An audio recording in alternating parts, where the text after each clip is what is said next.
con macroeconomías en problemas y en desventajas como la Argentina, pero también como la región en general, con sus picos y sus valles, los jóvenes buscan oportunidades en el exterior en sectores pujantes como el del software. Desinflada la burbuja del Bitcoin, hay una nueva utopía que es ofrecer servicios en ese sector hacia afuera y cobrarlos muy ventajosamente en monedas fuertes. Los padres se preguntan cómo lograr que sus hijos sigan esas carreras, que aprendan matemática y que aprendan coding, programación. ¿Desde qué edad?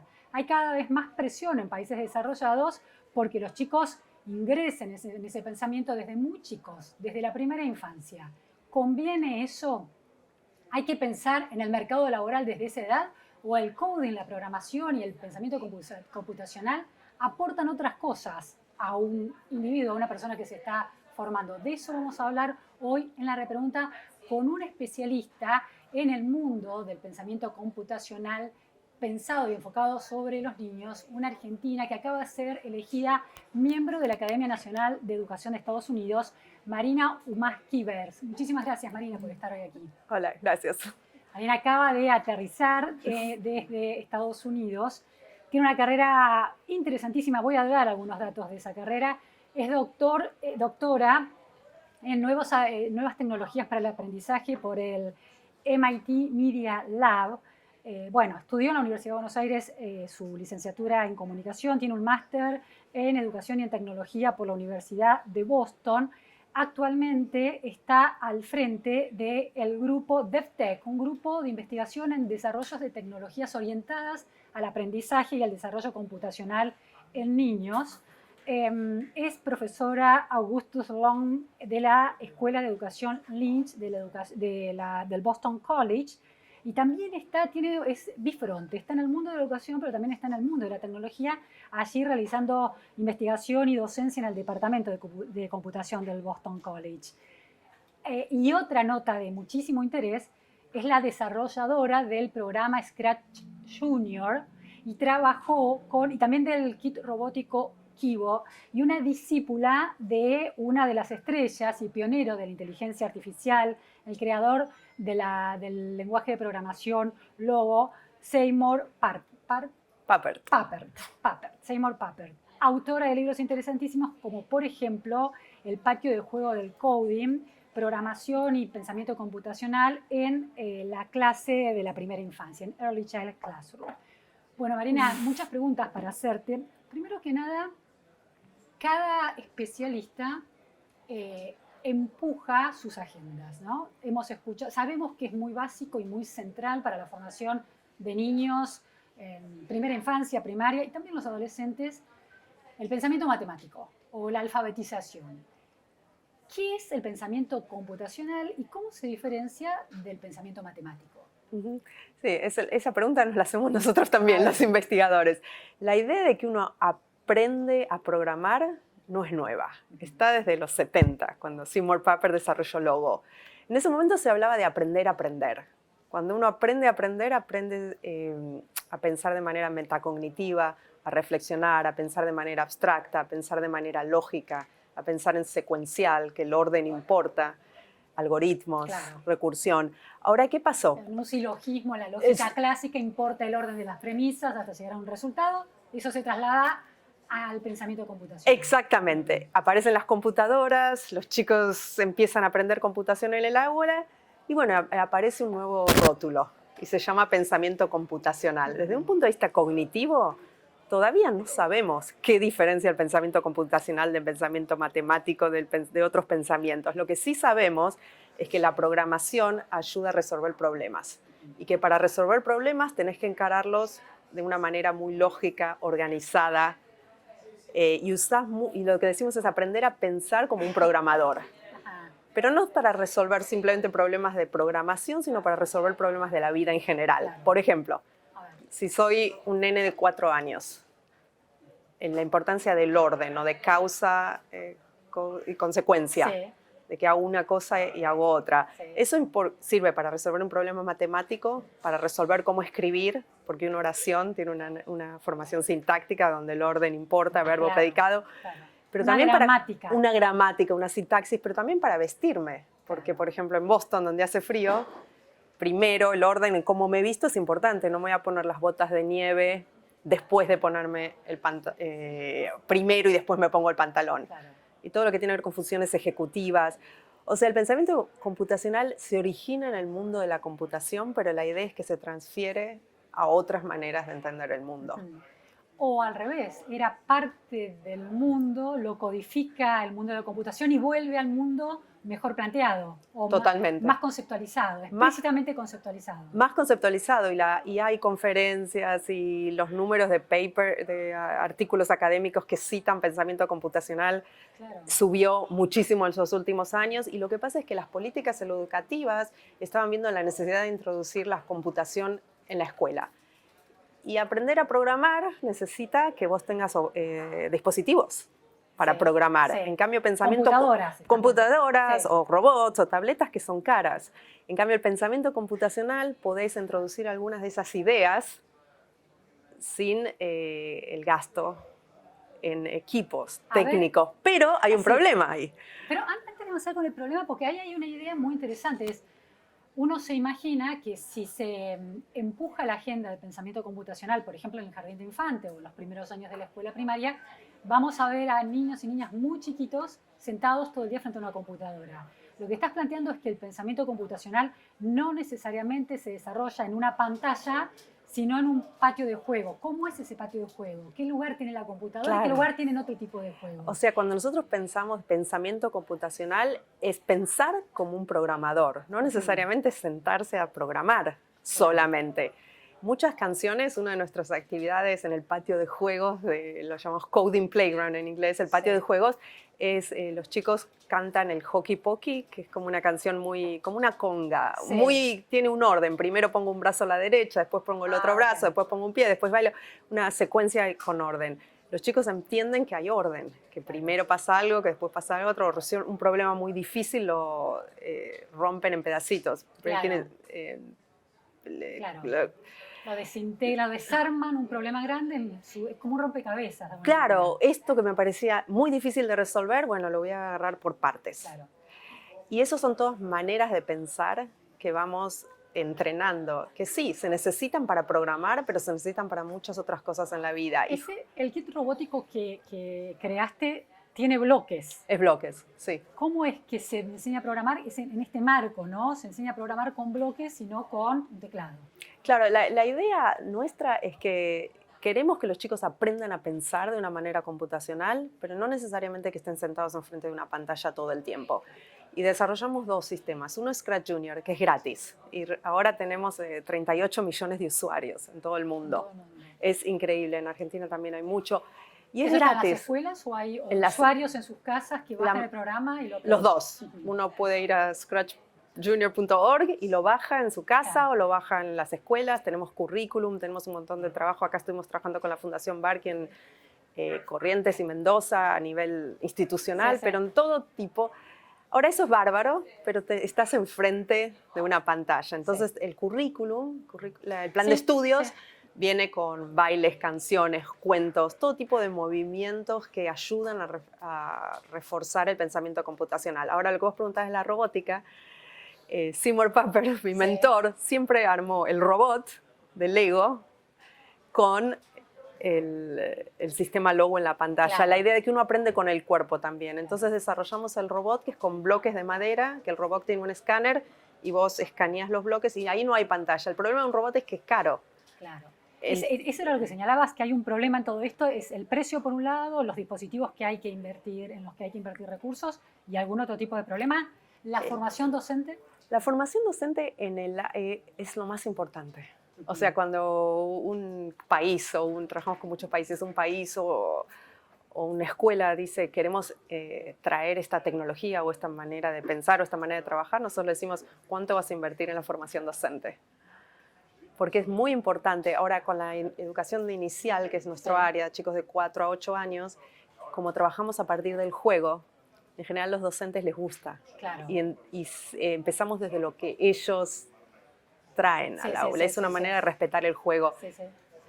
Marina, Hay muchos desafíos en los sistemas educativos actuales. El sistema educativo argentino tiene problemas.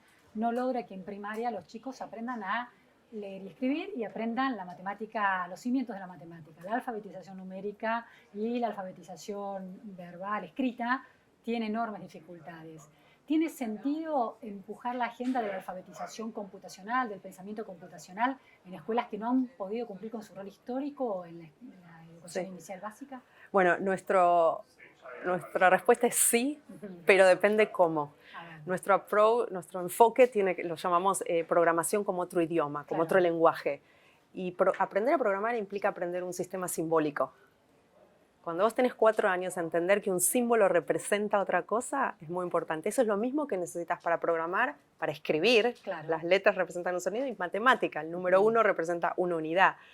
Entonces no tiene sentido emprender los sistemas simbólicos todos desconectados. Porque si vos dejas el sistema simbólico de la programación para cuando los chicos son grandes, en general ahí no entran, solo van a entrar los chicos que ya pensaban de manera matemática. Hay muchos estudios. Una segunda lengua ya cuando sos demasiado grande, te cuesta muchísimo. Entonces la idea y nuestro enfoque, y fue un poco por lo que somos conocidos en el mundo, es por enseñar sistemas simbólicos al mismo tiempo. Y entonces podés trabajar con uno y trabajar con otro. Por ejemplo, algo concreto, trabajamos con libros, porque yo creo que la alfabetización es lo más importante y la alfabetización digital viene de la mano, pero no tiene que reemplazar. Entonces, un concreto, los chicos leen cuentos en la escuela y los cuentos en general tienen secuencias y tienen un orden gramático y una sintaxis, lo mismo que el lenguaje de programación. Y después, ya sea con Scratch Junior o Kibo o cualquier lenguaje, cambian el final. ¿Cuál es el principio, el medio y el final? Ese cuento que leyeron de una manera tradicional. Claro, entonces el cuento entonces ellos están aprendiendo a leer, están aprendiendo a entender lo que leyeron y están aprendiendo a contar de nuevo, retelling en inglés, y están cambiando. Y en ese cambiar, el final, están poniendo su pensamiento computacional y están aprendiendo a codificar también. Entonces no reemplazamos. Claro. Ahora, hay un gran debate que en Estados Unidos se saldó y en muchos otros países se saldó, aunque hay polémicas subterráneas todo el tiempo, cómo enseñar por ejemplo, cómo alfabetizar a los chicos, ¿no? Cómo enseñar a leer y escribir. Está una aproximación, una intervención técnica, profesional, muy puntual de los docentes, enseñándoles a unir letras con los sonidos, los fonemas, los grafemas, y por otro lado una aproximación que sostiene que si se lo rodea a un niño de libros y de un ambiente de palabras, naturalmente va a desarrollar eso, muy cuestionada y no ha dado resultado. ¿Cómo se ubica a la hora de desarrollar el pensamiento computacional la docencia? ¿Cree más en una intervención más directa? Nosotros juntamos los dos. Traemos los dos, porque por un lado queremos que los chicos trabajen con el sentido. Es decir, puedan inventar sus propios finales. Te hablo una cosa concreta.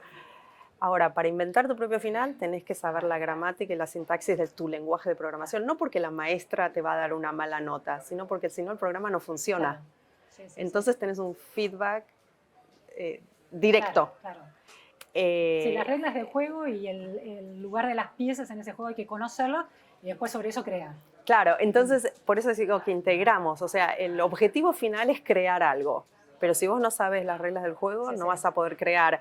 Es muy natural. En cambio, cuando uno aprende a leer o escribir, el feedback loop te lo está dando el docente o el maestro, vos mismo que estás leyendo. Pero muchas veces los nenes, como no saben leer, inventan lo que leen. Claro. Pero en la programación... Eso. Es necesario que sepan la técnica de la lectura y después eventualmente desarrollarán su propia capacidad de crear a partir de eso. Hicimos un estudio muy interesante que lo tenemos publicado donde los chicos que aprendían, tenían alfabetización tradicional y coding as another language en paralelo. Y lo que vimos es que los chicos, como en programación, tienen que revisar sus programas porque la primera vez no funciona. Tenés que depurar, ensayo y error.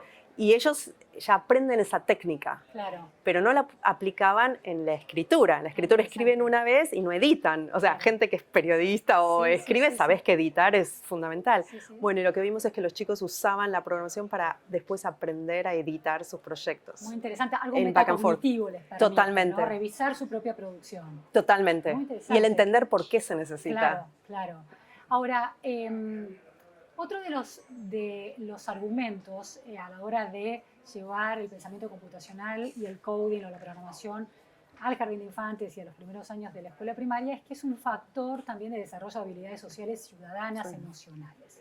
Ahora bien, en la pandemia y desde la aparición de la hegemonía de las redes sociales en la vida diaria, o una presencia muy contundente, bueno, en pandemia se vio los índices altos de depresión entre niños y adolescentes y hay una correlación entre la curva de desarrollo del uso de redes sociales y de pantallas en el mundo adolescente y los sentimientos de soledad, de aislamiento, de tristeza, de depresión. Entonces, ¿cuán real es que el pensamiento computacional puede derivar en una mayor calidad de la socialización de los chicos? Con estos datos y esta evidencia que empieza a preocupar. La verdad es que el pensamiento computacional o no computacional está inscripto dentro de un marco más grande. Y entonces es en qué contexto se está aprendiendo a pensar de manera computacional. Estás en un contexto donde, por ejemplo, estás haciendo competencias y desafíos y estás compitiendo con tu par. Por ejemplo, casi todas las competencias de robótica. Cuando yo iba a MIT, competíamos en robots. Era quién era mejor, quién llegaba primero al robot. O tenés otro marco, que por ejemplo lo que hacemos nosotros que trabajamos con performances, como actuaciones. Por ejemplo, que los chicos no programen un robot no para que gane, sino para que muestre un baile. Entonces, en vez de hacer una competencia de qué robot llega primero, bueno, diferentes bailes de distintos países, y es una performance, un show, donde vos vas a mostrar una parte más creativa. Por eso el contexto es muy importante. No son niños aislados programando con orejeras mirando la pantalla, sino todo, si se traduce en este tipo de proyectos más interesantes, el resultado es positivo, en términos sociales y emocionales. Y por eso es tan importante la formación del docente. Porque un docente entiende que está formando, no solamente educando, está formando al individuo, y para formar uno piensa el entorno, no simplemente la relación con la computadora. Lo que yo siempre digo es que nosotros cuando pensamos en enseñar programación o pensamiento computacional estamos pensando en la relación del niño con la computadora, pero en realidad yo le pongo una tercera. Le digo, la computadora o el robot es una manera de que el niño se relacione con el niño. Esto es un vehículo. Un vehículo, y eso es muy importante porque estás hablando de 3 puntas o estás hablando de 2 puntas. Y Marina, todos estos objetivos que están en la crianza como preocupación de los padres porque sus hijos desplieguen sus potenciales, por lo menos en los sectores sociales que tienen resueltas las necesidades básicas insatisfechas y un poquito más. Y también están en los sistemas educativos. Durante muchas décadas, en el caso de los sistemas educativos, esto se trasladó como de una manera muy básica. Le enseño computación en el horario de computación. No tiene nada que ver con lo que vos estás planteando, que es una visión mucho más integral e interesante. Ahora, el mundo actual, donde la robótica avanza, donde el chat GPT, que tanta polémica ha generado, se están instalando en la vida cotidiana, tiene que ser un objetivo del sistema educativo que los alumnos, ya entrando los años superiores de la escuela primaria y la escuela secundaria, aprendan programación para alfabetizarse para el futuro mundo del trabajo. Ese sí es un objetivo en ese momento de la educación, en términos de programación como un lenguaje, así como se aprende inglés para tener más posibilidades laborales, se aprende programación para descubrir también otro mundo de posibilidades laborales. ¿Tiene sentido ese objetivo? Sí, cuando los chicos son más grandes tiene sentido. El problema es que si empezás cuando tienen esa edad, es muy tarde. Todas las investigaciones muestran que es muy tarde. Hay que empezar antes, pero si empezás antes, ese no es el objetivo. El objetivo es que los chicos aprendan a pensar, punto, a pensar de otra manera, a resolver problemas, a pensar de otra manera. Y es importante el ciclo. Cuando el mundo de hoy en día es un mundo donde están las tecnologías, nos guste o no nos guste. No las vamos a pelear. ChatGPT llegó y se queda. Entonces, ¿cómo como docentes lo incorporamos al aula? No lo luchemos, porque no vamos a ganar esa. ¿Cuál es el riesgo que ves en el chat, en el GPT, y cuáles son las posibilidades que ofrece para el mundo educativo? Yo el riesgo que veo es que cuando vienen tecnologías de cualquier tipo es una invitación, una provocación para repensar nuestras prácticas. En este caso, las prácticas educativas. Y el chat GPT viene a ponernos en la cara, bueno, muchachos y muchachas, lo que están haciendo no funciona. Como docentes...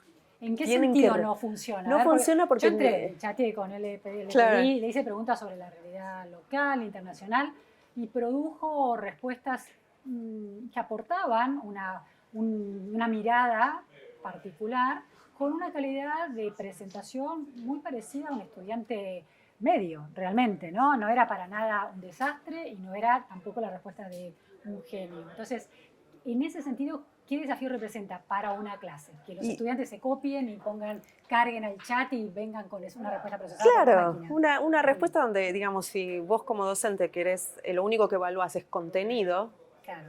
ese contenido o memorización o buscar información, eso lo hace el chat mucho más rápido que lo haría cualquier alumno. Antes y va a estar podías bien. pegar y copiar y pegar de Wikipedia o de cualquier sitio. Ahora te lo hacen. Ahora te lo hacen. Sí. Entonces es una provocación para el docente para pensar qué significa aprender de verdad. Claro. Si esta información la puedo tener rápido, ¿qué es lo que quiero? Y ahí viene el pensamiento computacional. Quiero que aprendan a pensar de otra manera. Porque el chat en realidad no es inteligencia artificial sofisticada. Es como un word. Machine learning, ¿no? Claro, pero en Machine Learning hay como diferentes tipos de Machine Learning. Este es lo más básico, es difícil, digamos, pero es básico en el sentido que es como, ¿viste el corrector en Word? Que te va agregando palabras. Bueno, es un nivel más sofisticado, que sabe que algoritmos, hablábamos con los es pensamiento computacional, orden. Claro. Después de estas palabras, estadísticamente las posibilidades de que vengan estas, y como tiene una base de datos enormes, entonces puede llegar. Pero cuando hay problemas nuevos, por ejemplo, no tiene una base de datos todavía sobre los problemas nuevos.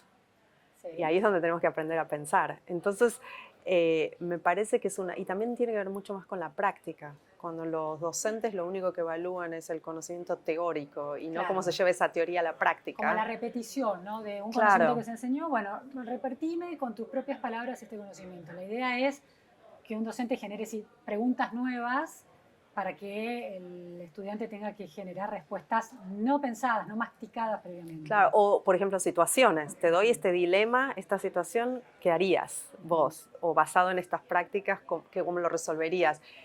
O cosas desde la experiencia. Eso ChatGPT no tiene experiencia. Tiene experiencias de muchas otras personas, pero no la experiencia única de cada alumno. Ahora, hay un enorme desafío, ¿no? En el mundo estamos hablando de personas en formación, ¿no? Las personas se forman durante toda la vida, pero claramente cuando son niños y adolescentes muy puntualmente, ¿no? Son etapas críticas por la contundencia de los cambios y de los procesos que se ejecutan ahí. Está claro que el pensamiento computacional, así como aprender a leer y escribir, aprender a pensar, a entender la matemática, nos convierten en personas, ¿no? Una persona que no sabe leer y escribir, que no tiene lenguaje o que no puede razonar, está impedida de relacionarse con el mundo de una manera integral y completa.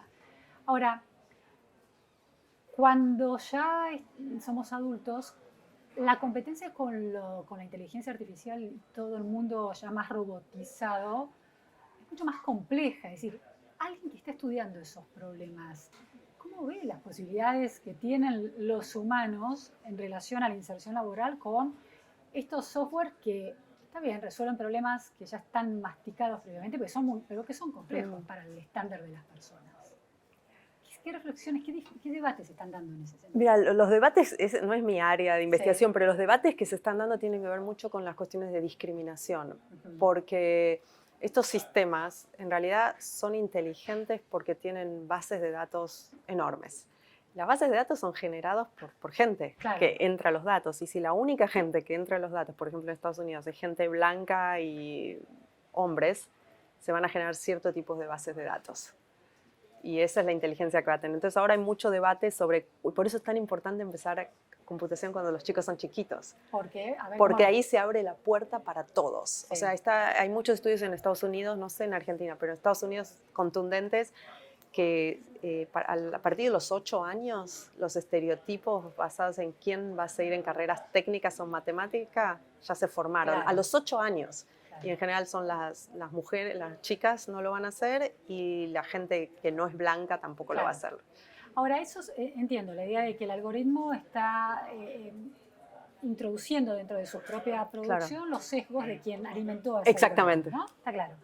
Pero también esa es una discusión muy americana, ¿no? La idea del woke culture y cómo la cultura woke y cómo las distintas minorías tienen derecho a intervenir en la vida diaria de estos distintos niveles. Pero pienso, más allá de los sesgos culturales del debate en Estados Unidos, pienso, por ejemplo, en sistemas educativos como el argentino, tan deficiente para la alfabetización, para la alfabetización numérica.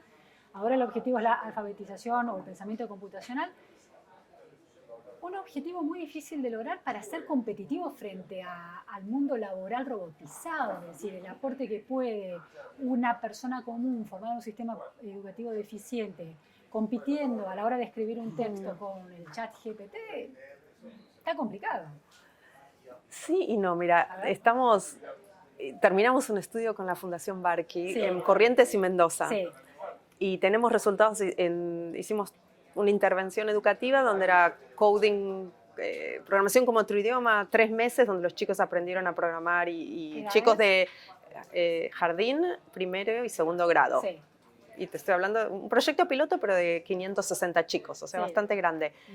Y un trabajo con un grupo control para ver después la comparación con aquellos que pasaron la prueba y los resultados. Todo. Sí. Ese mismo lo replicamos, pero mucho más grande. Bueno, en realidad empezó porque en Estados Unidos lo hicimos mucho más grande, con todas las escuelas públicas de Boston y todas las escuelas de Rhode Island. Te estoy hablando de 2.000 chicos. Sí, las mismas edades. Las mismas edades, el mismo currículum, pero acá traducido, los mismos measures, las mismas materias.